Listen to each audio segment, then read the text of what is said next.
Hi guys! This week we're talking about books, and I'm just going to talk about a few books I've read recently and just give kind of, I guess, a brief review. The first book I'm going to talk about is Americana by Chimamanda Ngozi Adichie. This one actually took me a little while to get through, but mainly because it's chunky. It's actually only about 500 pages long, but the paper's super thick and it's a hardback. Like, it's a really nice book, but it meant that I couldn't carry it with me anywhere, and I could only really read it here, and I get really sleepy when I read in my bed, so that's why it took me a little while more. Also, it's quite kind of heavy. There's a lot going on in this book, but it was so good. It's about teenagers in Nigeria, and it focuses on one in particular, a girl who moves to America for college, and it's sort of her story and the story of all her friends, and it's a really interesting new look about kind of African life and the life of African people who move to other countries to live, and the differences in our culture and stuff. I think we all have certain ideas of places like Nigeria, and it doesn't match up quite with what's in this book. So it was such an interesting read. It's really well written and it really made me think, and like Sarah said about Engleby, it's kept her thinking. It's kind of kept me thinking. I keep saying certain things that take me back to this book, and I just think in terms of giving you a different outlook on life, this is a really, really good book for that. So I would definitely recommend Americana. It may even be out in paperback by now, because my dad gave this to me for my birthday last year, I think, and it just took me ages to get around to reading it because chunky. The second book I'm going to talk about is Big Brother by Lionel Shriver. Some of you might know that Lionel Shriver wrote We Need to Talk About Kevin, which I thought was an excellent book, and was then made into a film, which I haven't seen, but may be good. This book came out maybe a year or two ago now, but it was in paperback, in the Waterstones 2-for-1 section, which is my weakness. I just go in there and just buy. And I thought, since I really liked We Need to Talk About Kevin, I would like this.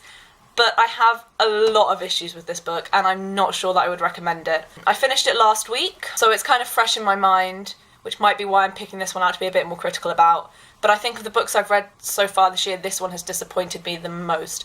I was really excited about reading it because I like the other book of hers that I've read so much, and I thought it was quite an interesting story. So it's about this woman and her brother who she hasn't seen for a few years, and she picks him up in the airport, and he's kind of morbidly obese, I guess, and it's about how it changes the dynamic of their relationship and feelings towards that. It's a tough one to review because I think it started off really slowly.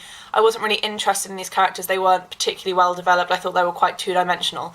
And then as the book went along, in kind of the middle section, I was really into it. I thought it was really interesting. It looked at some really interesting things. The kind of relationship between various eating disorders that we have in our societies, from anorexia to obesity, and what we are all aiming for in this weird skinniness thing, and how we're so against these eating disorders and everyone needs to eat what they want and be healthy, but it's so strictly regimented. It got really interesting in parts, and then the end, it just all went to shit.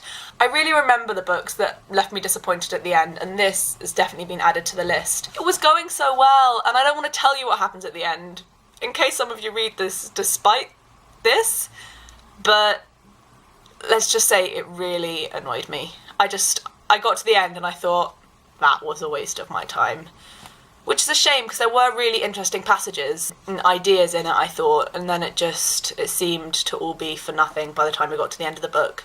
Which is a shame, so I wouldn't necessarily recommend this. I finished it, it was well written, she's a good writer, but I just thought that was kind of, by the time I finished it, there was nothing to it. I might as well have not read it. Which is a shame. But I moved on from that to the book that I'm reading now, which is John Irving's In One Person, which my mum recommended to me. Hi, Mum. And I'm really, really enjoying it. I'm over halfway through. Again, it's, quite thick. But this one I can carry around in my bag because it's paperback, so that's good. And it's just so readable. It's written in first person, and the character Billy, who is telling the story, I think is a really compelling character. It's really interesting. It's all about kind of sexuality and, I guess, labels of sexuality in a way. So Billy doesn't really kind of conform to society's ideas of sexuality and what sexuality should be. He's not easy to put in a box. I don't want to give too much away, but I would say read it. I guess I can't give too much away because I haven't finished it, so it might be that the whole book goes completely different from kind of, you know, this point onwards. But we'll see. I'm really, really enjoying it. I've only read one John Irving before, which is The Hotel New Hampshire, which I really liked. So I guess I should just read more John Irving. That's it for this week. I don't know if this has been that coherent, but books, yay! I'll see you guys next week. Bye!